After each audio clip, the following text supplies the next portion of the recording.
This is a historic structure that is considered a landmark of this city, and we're proud of that. We were the first Lutheran church established in Frederick County, and so we have a commitment to preserving that historical element.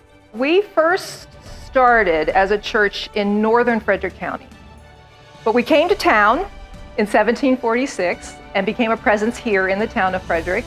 That was just getting started then. And we started with a small log church in the lot just next to where we are today. So we were here as the city of Frederick, or the town of Frederick as it was called at the time, was being developed. Many community events were held here over the years because we had one of the largest buildings. But we're also a part of the city's Civil War legacy. In 1862, this sanctuary became a temporary military hospital following the battles of South Mountain and Antietam. Evangelical Lutheran being used as a hospital is probably one of the best known pictures of a church being used as a hospital from anywhere. When folks look at it carefully, they'll notice, for instance, how low the balcony appears to be, and that's because there was a false floor built. Again, the church wasn't that old at the time, and the parishioners scrambled to find enough boards to cover the tops of the pews and make that false floor. And for 4 months, over 900 soldiers, both Confederate and Union soldiers, received care here. In 1820, our congregation was instrumental in creating the Sunday school movement in America. It started in the Limestone Church, which was the church that we were worshiping in at the time. Our Sunday school really started out as education, not just Christian education, but regular education, because this predates public education. And so some of the instructions in our first Sunday school constitution were to instruct them to read and to write.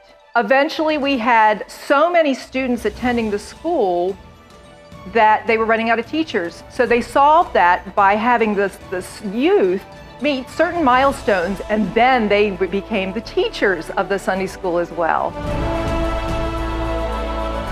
Our twin towers, the height of them is unique to our church. No other church has twin towers of that height. And in our west tower, 2 bells ring and call us to worship since 1771. But they're more than just calling us to worship. Over the years, they've rung when presidents have died. Back in the day, they were their own social media because they were the call for the Sunday school picnic to begin.